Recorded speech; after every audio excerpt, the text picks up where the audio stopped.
All right, everybody. I want to thank everybody for joining this session. So my name is Jason Quinn. I'm an associate professor in mechanical engineering at Colorado State University, and I'll be chairing the session, helping to moderate, keep time, and answer questions.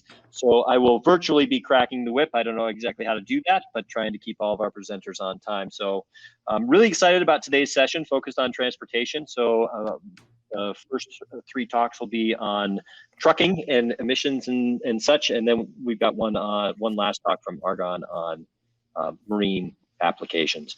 So the format here is we're gonna have about 15-minute talks with 5-minute questions and answers. So feel free to post questions in the text box there. It's a obviously informal setting. So at the end of the talk, if you want to come up and ask your question in person, we can do that as well. We can facilitate that. So without further ado, Priyank Lathwal is a 4th-year PhD student at Carnegie Mellon, and if I get any of this wrong, you can correct it as you start talking. He is going to be defending next month, and so best wishes on that defense. And so with that, I will turn it over to you for your presentation. Thanks, Jason. Hey, everyone. Good evening. My name is Priyank, and I'm a doctoral student at Carnegie Mellon University. I work with Professor Parth Vaishnav at the University of Michigan and Professor Granger Morgan here in the Department of Engineering and Public Policy at Carnegie Mellon. Today, I'm going to talk about our ongoing work around freight trucking in the US. And we're essentially trying to quantify emissions impacts from freight trucking and the consequent public health damages. I'm going to spend some time of the talk looking at the environmental justice implications of these air pollution damages as well. So first things first, why do I do what I do? Because transportation is the largest source of US greenhouse gas emissions. As of 2019, we're roughly around 29% of all GHG emissions. And within the transportation sector, light vehicles dominate, but you have medium and heavy duty trucks, which roughly amount to a quarter of the total transport GHG emissions. And diesel trucks are also major sources of criteria air pollutants, such as fine particulate matter, sulfur dioxide, oxides of nitrogen, and also of greenhouse gases such as carbon dioxide. Freight trucking, carries enormous amount of total freight by value, roughly around 70% of total US freight. These are numbers from the most recent commodities flow survey, which is for the year 2017. And, freight trucks also account for roughly a fifth of the transportation sector's energy use needs. Now, why it's important to reduce PM 2.5 in the air is because it causes roughly 85,000 to 200,000 excess premature deaths each year in the US. And in the literature, there has been lack of research and policy focus on quantifying freight vehicle emissions. When you look at the amount of papers and different topics, and most of them tend to be concentrated around passenger vehicles. And there's actually a review on this in Nature Sustainability where they explicitly pointed out this part of freight vehicle emissions assessment. And current government policies, they prioritize emissions reduction, but there is very little discussion or guidance as to what are the environmental justice implications of these air pollution reductions. So hopefully this work would allow us, to spatially resolve these freight trucking emissions at the county level for all contiguous US states. We would also, trying to quantify the extent of air pollution health damages, which individual counties are importing or exporting due to freight trucking activity. And I'll spend some time on looking at the effect of modal shift, which has been, we've had literature on looking at the impacts of shifting from trucks to railroads. So I want to look at that from the perspective of my research. And finally, towards the environmental justice bit, I'll be talking about demographic characteristics and distributional effects of air pollution due to trucks. So with that, as part of this work, I'm using a data set called the Freight Analysis Framework 4. And it's a data set that is maintained by the Federal Highway Administration and updated I think roughly every 3 to 4 years by the Oak Ridge National Laboratory, Oak Ridge National Lab. So the data set is quite comprehensive in coverage. It has around 450,000 miles of US highways, and these include interstate highways, urban and rural principal arterials, and other types of roads. So we use this data set in part of an analysis. And before sort of walking into the results, I want to discuss how do I end up quantifying these emissions. So we have the FAF4 data set, and that provides us with a shapefile. And it also provides us with the annual average daily truck traffic on these roads. So when I take a product of the two, through the shapefile, I get the road length. And when I take a product of the two, one can estimate vehicle miles traveled due to medium and heavy duty trucks. In our analysis, we assume that all the medium trucks are single unit class 6 trucks, whereas all the heavy duty trucks are class 8B or above combination trailers. So, for those categories of trucks, we take lifetime mileage weighted emission factors from the GREET model. And when you multiply the vehicle times traveled by those lifetime mileage weighted emission factors, we get the freight trucking emissions at the road level. When you aggregate all those roads within a county, you get trucking emissions at the county level. And once we have that emissions, then we try to resolve those emissions in terms of public health damages across the US. And we use a reduced complexity model called EASIER. And I'm going to talk about this more when we look at the results from that section, like the approach which we use. And within EASIER, there's also a way you can calculate, how much damage counties are receiving, and through a source receptor matrix, which is called APSCA. So with that, the first set of results we found was that NOx and CO2, are not non-trivial share of total US emissions. They roughly contribute about 10% and 12% of total US emissions. And as you can see in column 3, I'm benchmarking these results against the national emissions inventory, which is available for the year 2017. And we do observe some difference, in these estimates, primarily because of the way the national emissions inventory is compiled. The different local agencies and states send those compilations to the US EPA, and they for the ones which don't send it to the US EPA, they use default numbers, which are existent data they already have. So there are a couple of methodological differences. In our work, we are trying to sort of use one method to estimate these emissions, and the other sort of reason why there is a difference is because while FAF tells us that these are truck categories on these road network, they don't go into how what these different type of truck categories are. So sorry to interrupt you real quick. You're not sharing your screen. I'm not. Okay. Sorry. There you go. Oh, I'm so sorry. No problem. Okay, I can skip the motivation. I can just start from here. I think that would be fine. Sorry about that. So I was talking about the freight analysis framework dataset which we are using, and this is a dataset which is maintained by the Federal Highway Administration, and as you can see, it's around 450,000 miles in coverage.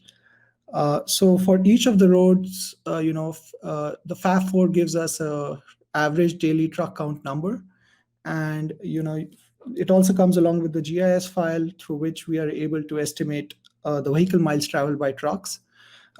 We apply a lifetime weighted emissions factor on these vehicle miles traveled to estimate freight trucking emissions at the road segment level. And once we add those road segments within a county, we arrive at a number for freight trucking emissions at the county level. So once you have those emissions, then we want to quantify what are the public health damages. And for that, we use these models, which I'm going to discuss shortly. So as you can see, I was saying that NOx and CO2 emissions are non-trivial shares of total US emissions. And I'm benchmarking these numbers against the national emissions inventory. And you see some differences in the way, are the numbers which we have versus the ones which are available in the NEI due to the way both emissions inventories are compiled. So I try to see like how these activity emissions are distributed across the US. So for criteria and pollutants, we find that most of these emissions are concentrated in counties in Northeast, parts of Texas and Western US states.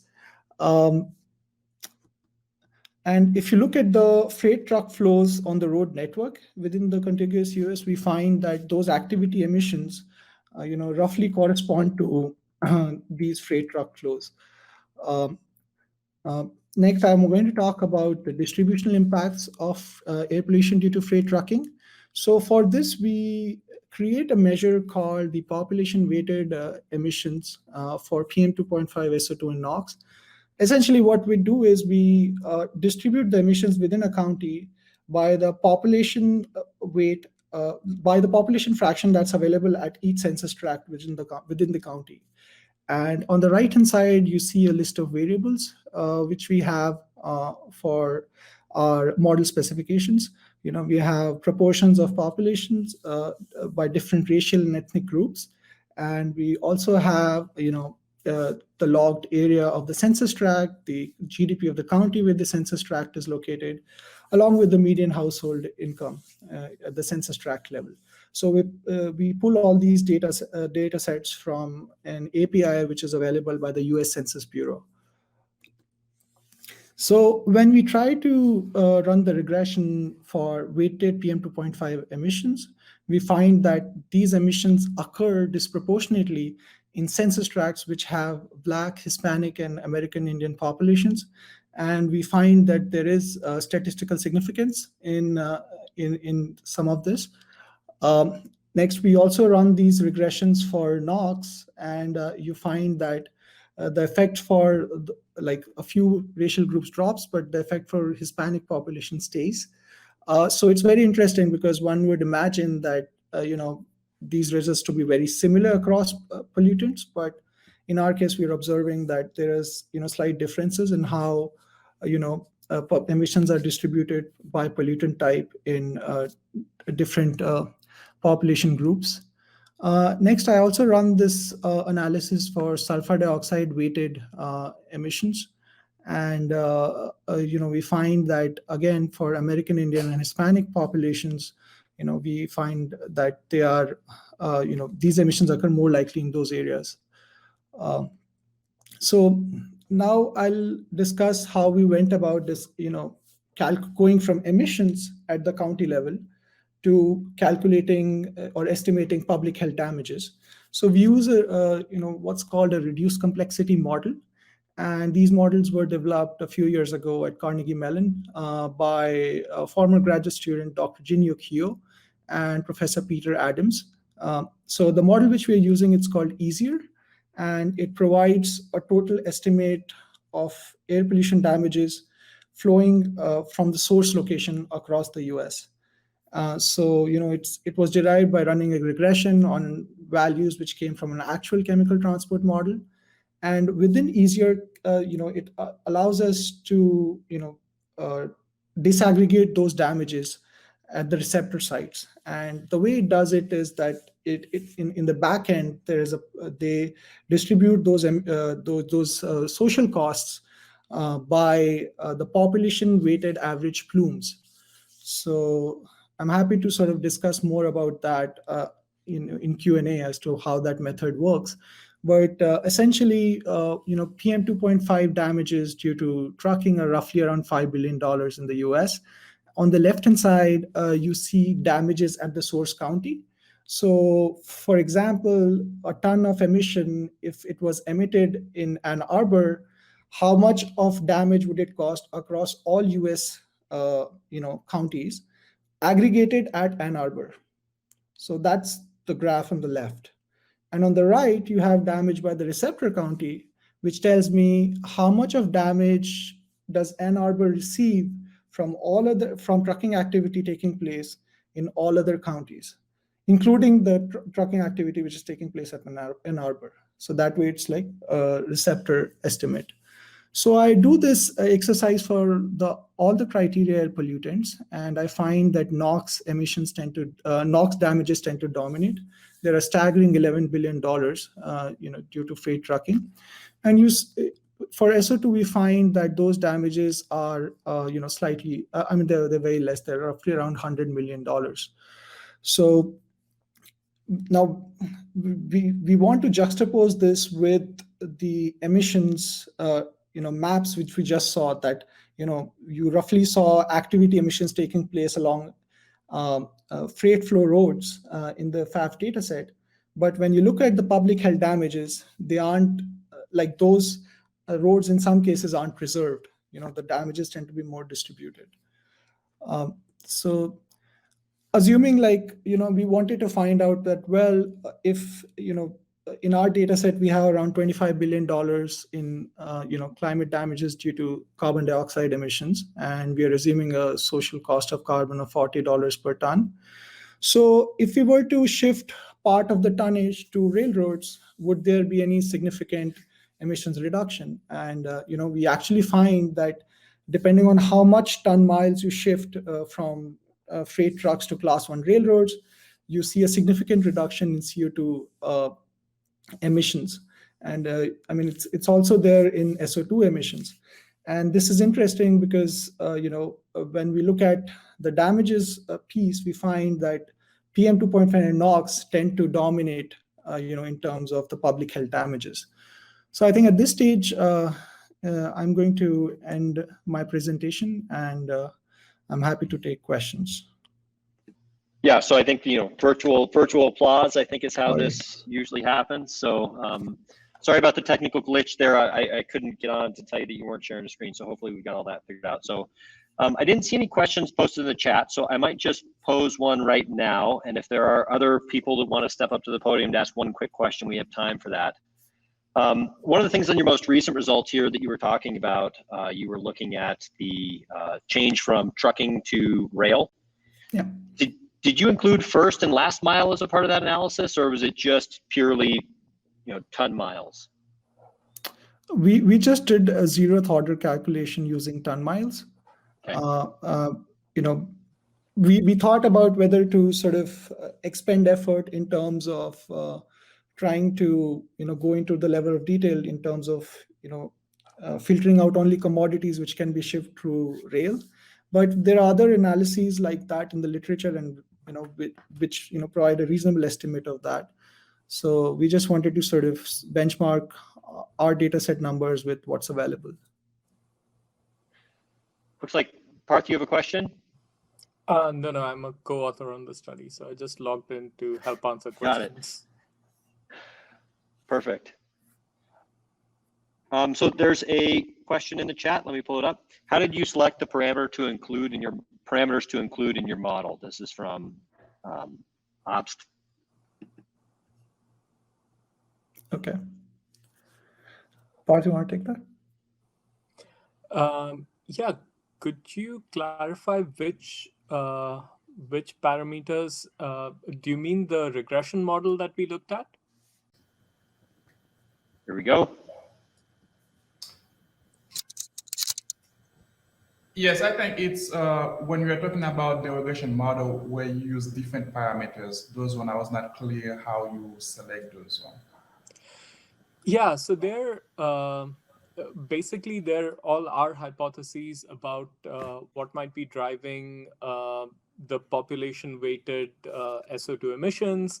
So if you go through them, what we're interested in is trying to understand whether the demographic composition of the census tract affects what the emissions are, and then the rest of them are other factors that we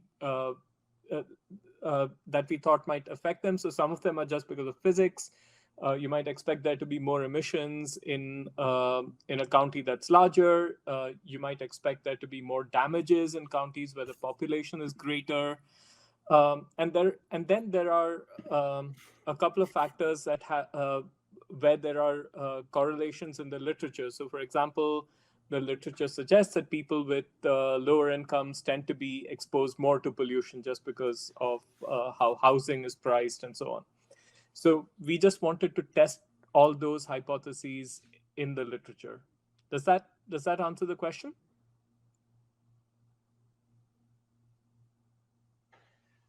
I think I'm going to say hope so. Yep, there we go. Confirmation in the chat. So yeah, want to thank you both. I think that we are out of time here, so we're going to transition to the next presenter. So again, the virtual round of applause. Thank you so much for presenting. And as Ron brings Noah up, who's going to be the next presenter, I'll do just a brief introduction to Noah. So Noah Horesh is a third-year PhD student working at Colorado State University. He is working on a variety of different projects related to electrified transportation. He's going to be doing a talk on sustainability, specifically techno-economic. So Noah, I'll turn it over to you, and I'll wait just 1 second to make sure you can get your screen shared. Good. Yep, yeah. Enter mode, you're good to go. So we will turn it over to you for the next 15 minutes and come back for questions. Take it away. Okay. Yeah, so as Jason said, my name is Noah Horesh. Today I'll be looking at the operational emissions from electric vehicles with future grid mixes and then comparing them to internal combustion engine vehicles. So the problem that we're addressing is that transportation accounts for 29% of US greenhouse gas emissions. So we're looking to reduce this, and another way to do that is through vehicle electrification. So with electrification, we can potentially reduce these emissions by using cleaner grid mixes. And we need to look at all vehicle classes and not just light duty vehicles. So typically, right now, you'll see electric vehicles, but they're all passenger cars. And the medium and heavy duty vehicles that are electrified are now coming onto the road. So getting into the methodology for how we're going to look at just the overall emissions and how we can reduce this. So we're looking at the vehicle energy consumption. So I used data from the freight analysis framework. I converted the vehicle miles traveled into the energy for electric vehicles. So this was broken out for light, medium, and heavy duty vehicles. Each vehicle class had a different amount of energy consumption per mile. So that's why we added that resolution. And we have data for 2012 and 2045. So the way that we combine this is we literally interpolated and extrapolated using these years between 2020 and 2050. And to make this data more manageable to look at, we bend it on a state-by-state basis.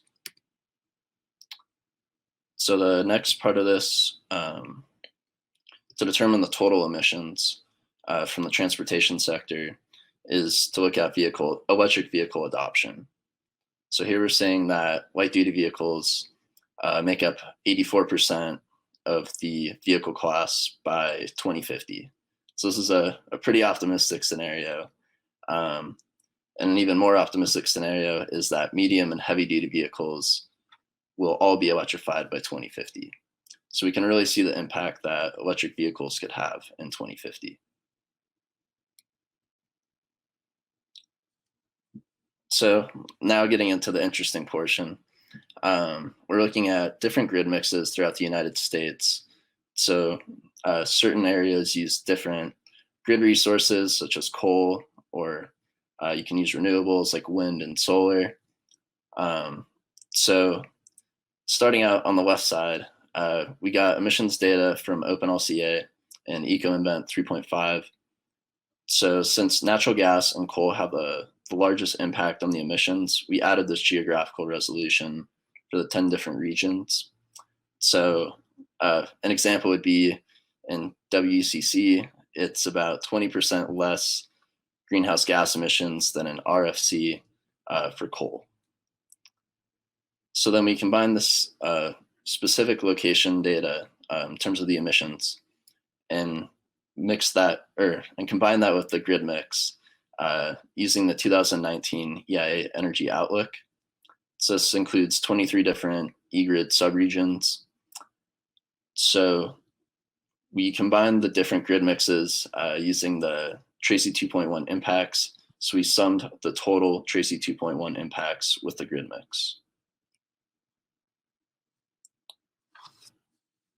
Now we're looking at the specific resource emissions. So like what resources are the best to use in this grid mix, and which ones are gonna cause the emissions to be worse.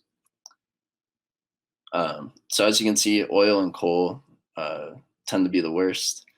You also see hydro pump storage is bad because this is just due to the input electricity. So we have to generate the electricity and then we lose some of it due to inefficiencies. And this doesn't account for an updated grid mix over time, but since it's less than 1.5% of the mix for each of the regions, it has a pretty small impact.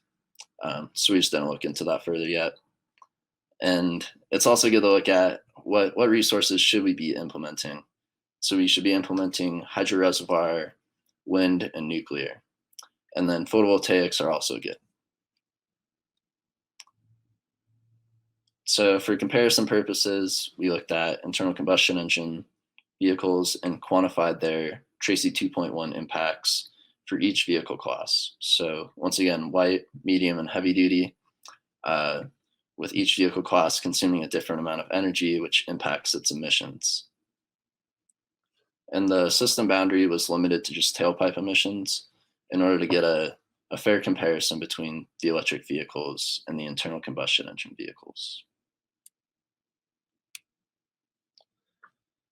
So in summary, we're combining three different things. So we're looking at the energy, so how much energy is being consumed by each vehicle class throughout the United States on a state basis, the adoption in terms of each year, so what percentage of each vehicle class is electrified, and then the emissions intensity.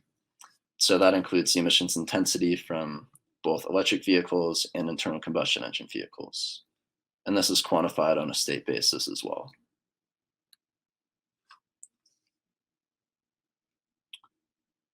So getting into the results, just on a high level for the national level comparison.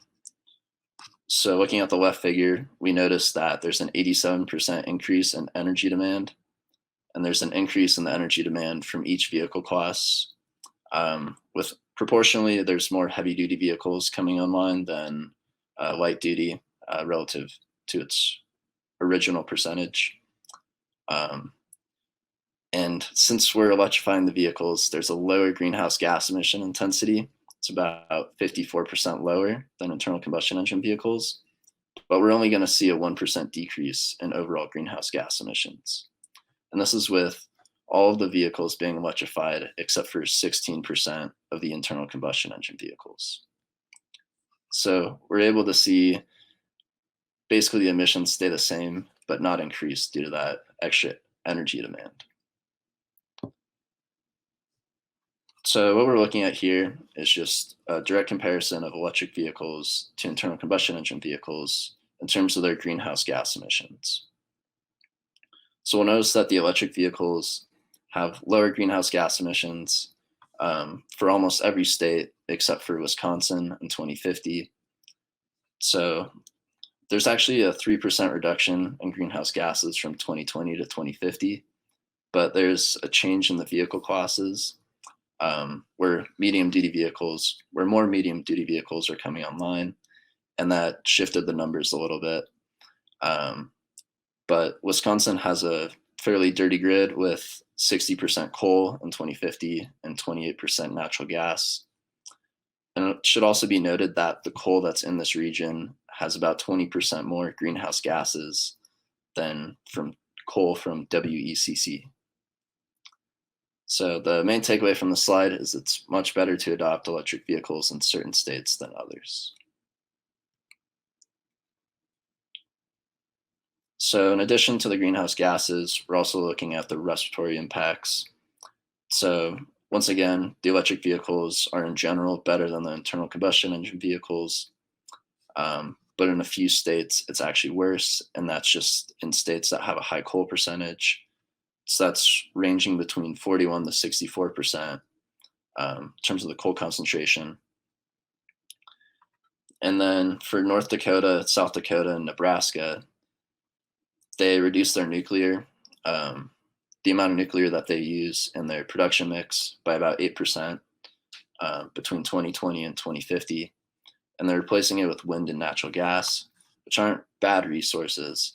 And they actually decrease the total emissions. But once again, there's a change in the percentage of vehicle classes,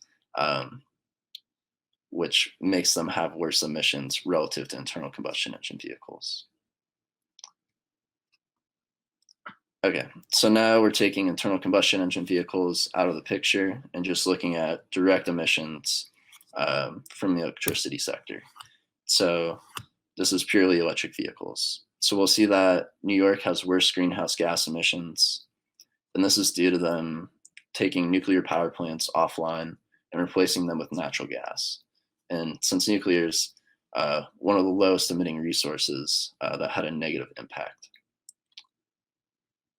And Virginia, North Carolina, and South Carolina have worse greenhouse gas and PM2.5 emissions, or respiratory impact emissions. And that's just due to more coal and natural gas coming online and nuclear coming offline. And that's the same with Florida as well.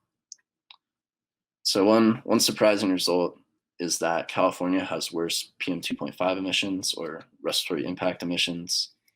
And that's since photovoltaics have 76% higher PM2.5 emissions than natural gas. And those emissions are seen during the production phase. So this wouldn't necessarily be in California.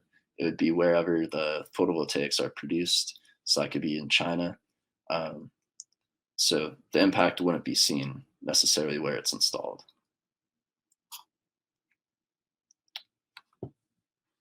So looking at the total greenhouse gas emissions, so the top figures show the intensity in 2020 and 2050, and the bottom figures show the total in 2020 and 2050. So like the first result slide, we saw a 1% decrease in the total greenhouse gas emissions. So these maps look pretty similar. So some of the states, you'll see a reduction in the greenhouse gas emissions in 2050. In other states, you'll see an increase. So like California is an easy one to look at. You can see that the greenhouse gas emissions decrease in 2050, and that's due to a lower greenhouse gas emissions intensity in 2050. And you'd see Illinois and Indiana has a higher greenhouse gas emissions in 2050 than in 2020. And you can notice that in their emissions concentrations and that increase in energy as well. So now I'm going to look at a scenario where it's a lot more optimistic. It's pretty similar to President Biden's climate plan, to where the electricity grid is 100% carbon free by 2035. So this would include reducing coal, oil, and natural gas to zero in 2050, and we would be replacing them with renewables. So the new renewables would be from solar and wind, but not hydro generation, since the current sites for hydro have been exhausted, to where we can't add new production from them. But for the wind and solar, since certain regions are geared towards one of those resources, like in the Midwest, you'll see a lot more wind. We kept that proportionality constant to what it was in 2020. So the results from this show that with a high renewable penetration, there's a much greater reduction in greenhouse gas emissions, and the benefits from electrifying the vehicles can be maximized. So this can range from about 94 to 99% less greenhouse gas emissions emitted from the vehicle sector per unit of energy. And overall, this is a 76% reduction in vehicle emissions compared to 2020. So this includes the increase in energy consumption. but we'll notice in the right figure that the light duty vehicles that are still internal combustion engines are contributing the most to that. So that's only 16% of the light duty vehicles and a much larger portion of the total vehicles. So now just looking at a few takeaways from these slides, we can see that under our baseline scenario using the 2019 EIA projection mix, the electric vehicles have minimal to no benefits in some states. So we'd want to deploy these electric vehicles in certain states before others. And then also the energy demand increases and the emissions intensities tend to decrease. But since these two are competing, there's a minimal reduction to the total greenhouse gas emissions, about 1%. And then with a high renewable penetration, we can see that this drastically improves the benefits of vehicle electrification, just due to a much lower greenhouse gas emissions intensity change.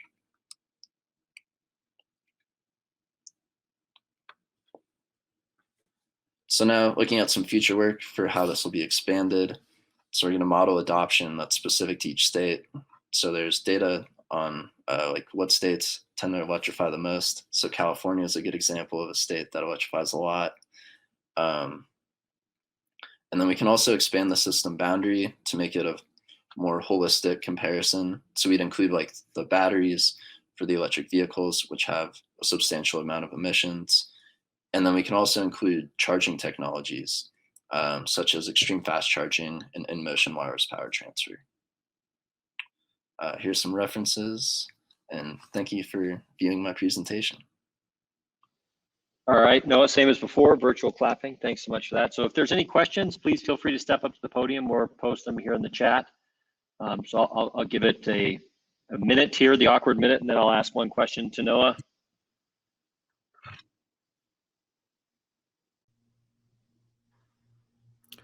Yeah, great presentation. I just had a quick question around, like you said, you had 3 different categories, vehicle categories. So how did you go about sort of determining those from FAF? Okay, yeah. So in order to do that, so for light duty, it was pretty straightforward. And then for heavy duty, for heavy duty and medium duty, I was able to split that up based on vehicle miles traveled. So I combined this with another data set to get the percentage that are medium duty and that are heavy duty from that total data set. Does that kind of make sense? So which was the other data set? Believe it was from the National Highway. Okay. Association. Thanks.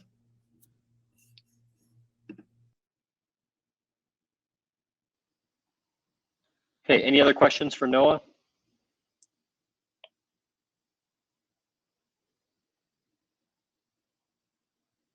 So maybe in closing, Noah, because we have 1 minute left and I just got out of a diagnostic exam. So this is similar to that, is that maybe talk about what has the highest uncertainty in your analysis and then the corresponding impact of that. I think there's a lot of different things coming together in assumptions. So maybe just briefly touch on the uncertainty and the impact of that uncertainty. Yeah, I think one of the greatest uncertainties with this is the technology advances. So with internal combustion engine vehicles and electric vehicles, I think we should expect the energy consumption from the actual vehicles to decrease due to improvements just in designs and efficiencies. So I believe that would impact it pretty greatly.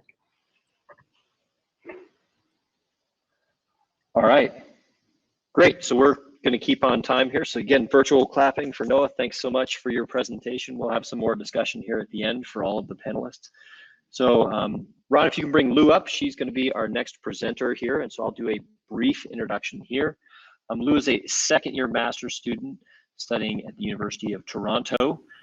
She is going to be finishing up her degree here in September. So we hope that goes swimmingly. So with that, I will turn it over to you to talk about your work on conventional alternative heavy-duty vehicles.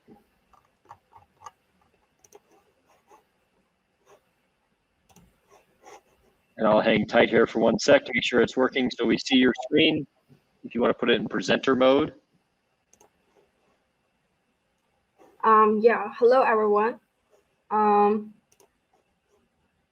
Okay. Yep, it's perfect, Lou. Take it away. Okay, cool. Hello everyone, I'm Lou and I'm a master's student from the University of Toronto, working with Professor McLean and Professor Poulsen. Today, I'm going to present our research work on life cycle greenhouse gas emissions of conventional and alternative heavy-duty vehicles, a review and harmonization.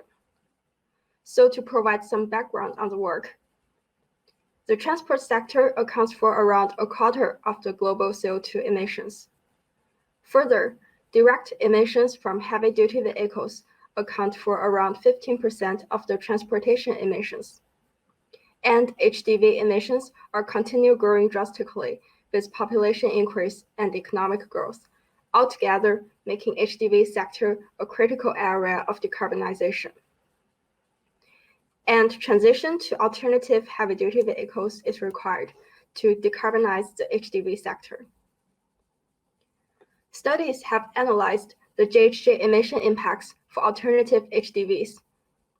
However, they have come to inconsistent and partly contradictory results. And the GHG emission impacts of using alternative HDVs remains ambiguous. So to fill these research gaps, in our study, we aim to understand the reported HDV GHG emission results and assumptions. Also, we want to clarify the GHG emission impacts for alternative HDVs. And further, we want to identify the influential factors to HDV GHG emissions and outline corresponding HDV decarbonization strategies. So to fulfill these research objectives, we conduct review and harmonization.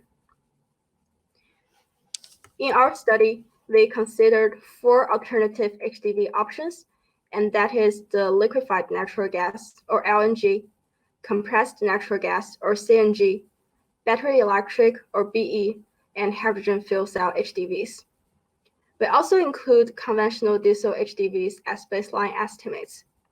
So in total, we reviewed and harmonized 173 estimates from 29 studies on heavy-duty vehicle greenhouse gas emissions. The estimates were harmonized using 2 different harmonization pathways. The first harmonization pathway is the cumulative harmonization pathway. Here, we align the study scopes and further align the vehicle functionality aspects. The cumulative harmonization helps to clarify the GHG emission impacts of using alternative HDVs. The second pathway is the stepwise harmonization pathway. Here, based on a common basis, which is the system harmonization results, we further conduct a series of stepwise harmonization. In each stepwise harmonization, we align 1 key factor across studies. And the key factors being aligned include fuel consumption, GHG intensity of energy carrier, and weight assumptions. The stepwise harmonization helped to identify the influential factors to HDV GHG emissions. So following the review and harmonization, we obtain a range of interesting results. The first result is obtained from the review, and that is that battery electric and hydrogen heavy-duty vehicles provide large fuel savings on short-haul or urban drive cycles. So in this figure, we presented the reported fuel consumption on the long-haul and short-haul drive cycles for each HDV options.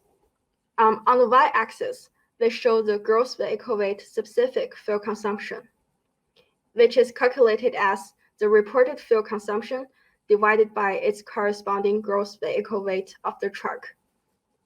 We are using this measurement to remove the impact of gross vehicle weight and to better present the correlation between fuel consumption and drive cycles. Further, highlighted in yellow is the fuel consumption on the long-haul drive cycle. Here we note that on the long-haul drive cycle, battery electric and hydrogen HDVs have lower fuel consumption than diesel, LNG, and CNG HDVs. Further, highlighted in purple is the fuel consumption on the short-haul drive cycles. Here we note that on the short-haul drive cycles, battery electric and hydrogen HDVs have even lower fuel consumption than diesel, LNG, and CNG HDVs. And this is because that diesel, LNG, and CNG HDVs have significant fuel consumption increase on short-haul drive cycle than on long-haul drive cycle. Whereas for battery electric and hydrogen HDVs, there is no significant fuel consumption increase. And this benefits from the regenerative braking and zero engine idling of the electric powertrain. So to sum up, the overall high fuel efficiency and trivial fuel increase on short-haul drive cycles together highlights the large fuel savings of adopting battery electric and hydrogen HDVs on the short-haul or urban drive cycles. Aside from the fuel saving potential of battery electric and hydrogen HDVs, we further analyze the GHG impacts of using each alternative HDVs through the harmonization results. So after cumulative harmonization, we clarify the GHG impacts for each alternative HDV options. To do this, we further calculated the percentage differences in life cycle GHG emissions between alternative HDV and their diesel counterparts. A diesel counterpart is defined as the diesel estimate from the same reviewed study and on the same drive cycle as the alternative HDV estimate. Further, each pair of alternative estimate and its diesel counterpart forms a scenario of specific drive cycle and fuel pathways. For each pair of alternative estimate and its diesel counterpart, we calculated the percentage differences in life cycle GHG emissions using the formula shown. And further, in this figure, each data point shows the percentage differences in life cycle GHG emissions between an alternative HDV and its diesel counterpart. A percentage difference greater than 0 indicates that using alternative HDVs increase GHG emissions, whereas the percentage differences lower than 0 indicates that using alternative HDVs reduces GHG emissions. Further, the absolute value of the percentage difference indicates the degree of GHG increase or reduction. For example, a negative 35% difference indicates that using alternative HDVs reduces GHG emissions by 35% compared to its diesel counterpart. And given that the data points together represents the potential GHG emission impacts for alternative HDVs, considering all reported scenarios. The boxes further highlight the central 50% of the potential GHG emission impacts for each alternative HDV options. So from the figure, we note that for LNG and CNG HDVs, in general, they have very similar emissions to their diesel counterparts. Also, they didn't present significant GHG reduction potentials. On the other hand, for battery electric and hydrogen HDVs, in most scenarios, they can achieve distinct GHG reductions compared to their diesel counterparts. Despite this, we note that for each alternative HDV options, there are scenarios with GHG increase, indicating that decarbonization is not guaranteed for any of the 4 alternative HDV options. Also, the data points are widely spread, indicates that the decarbonization potential varies across scenarios. And the variation in decarbonization potential further highlights the importance of analyzing influential factors to GHG emissions for each HDV options. and we address the influential factor aspects through the stepwise harmonization. So here present our stepwise harmonization results. In the figure, the y-axis shows the variation in JHJ results, which is calculated as the IQR of the JHJ results divided by the median of the JHJ results. And in this figure, the gray bar shows the JHJ variation in results before stepwise harmonization. Further, the green, blue, and yellow bar shows the variation in JHJ results after the stepwise harmonization of fuel consumption, emission factor, and weight assumptions. Further denoted by the double arrow are the variation reduction after each stepwise harmonization. And the factors with significant variation reduction after its stepwise harmonization are influential factors to HDV JHJ emissions. And those influential factors are circled in red. So from this figure, we note that fuel consumption is an influential factor for diesel, LNG, CNG, and battery electric HDVs. On the other hand, emission factor is an influential factor for LNG, battery electric, and hydrogen HDVs. Also, we note that the weight assumption is an influential factor for diesel, LNG, HDVs. And these influential factors are further summarized in this table. And these influential factors could be strategically controlled for further HDV decarbonization. Taking emission factor as an example, we note that emission factor is dependent on the fuel production pathways. For example, it is dependent on the electricity generation mix for battery electric HDV or hydrogen production pathway for hydrogen HDVs. So targeting the emission factor aspects, further HDV decarbonization could consider increasing the use of renewable energy sources or adopting cleaner fuel production pathways. So to conclude, our study clarifies the reported HDV JHJ emission results and provide insights on HDV decarbonization. From the study, we note that battery electric and hydrogen HDVs provide large fuel savings, especially on the short-haul or urban drive cycles, compared to diesel and natural gas HDVs. Regarding the decarbonization potential of alternative HDVs, we note that battery electric and hydrogen HDVs generally show promising decarbonization potentials. However, natural gas HDVs, on average, have similar life cycle JHJ emissions to their diesel counterparts.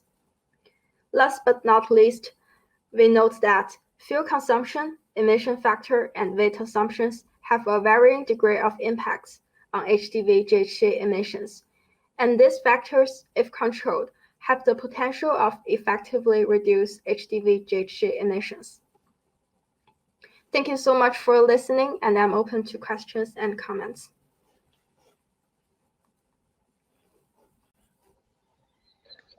All right, Lou, very nice presentation. Virtual clap, clap, clap, clap. So there'll be a podium here coming up shortly. So if people have questions, feel free to come up. I'll wait a minute. I've got a couple that come to mind. So if there's questions from the audience, please step up. We've got about 5 minutes for questions. Okay, while people are thinking and trying to come up to the podium, I might ask a quick one. I think that, and this is more of kind of a discussion, Lou, that you might comment on. There's huge variation just in the diesel, systems, which we've been operating for more than a couple of years. And so there's a mature technology where there's huge variation. Do you want to, I know those factors you talked about all contribute to that. I guess I'm just so disappointed in LCA practitioners everywhere in the fact that they can't even figure out diesel. So how are we going to figure out these new technologies? I don't know if you want to comment on that or not. Yeah, sure. So for diesel HDV, The variations comes from, for example, the diesel fuel production pathways. Like different diesel production could lead to different emissions.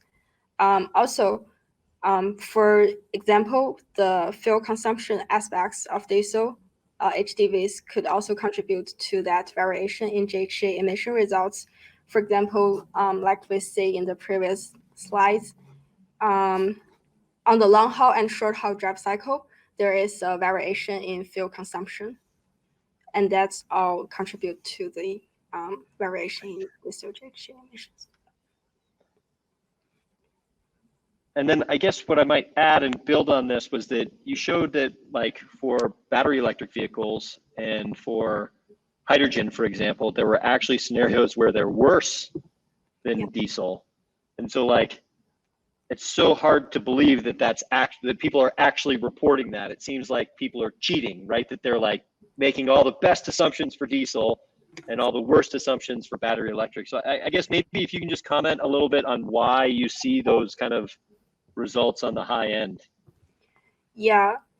So the results on the high end are mainly comes from like not very clean electricity mix or not very clean hydrogen production pathways. For example, like hydrogen produced from co-gasification without carbon capture and storage, or electricity mix with non-renewable energy dominant electricity mix, like that. And they can get like more emissions than diesel HDVs in these cases. Yeah, I mean, all makes sense, right? I think that this is where, as LCA practitioners, we need to put on our ethics hat and say, are we making fair assumptions across all of these different things? And I think the work that you're presenting here is really illustrating the importance of being clear on that methodology and everything else like that. So I'll hit pause again. Any other questions from anybody in the audience, members? Feel free to either type in the chat here or step up to the podium. So hearing none, we're going to have some more time here at the end. We've got one more talk. So Lou, just virtual applause again. Want to thank you so much. Just a massive amount of work in terms of the number of studies you've been able to review and pull together. And like I said, I think I'm kind of a little bit disheartened by the fact that we can't get some of this stuff right, which you're really pointing to, but really, great results in terms of identifying the high impact areas that we need to really focus in. So thanks so much for your presentation, and stick around. We're going to have some more discussion here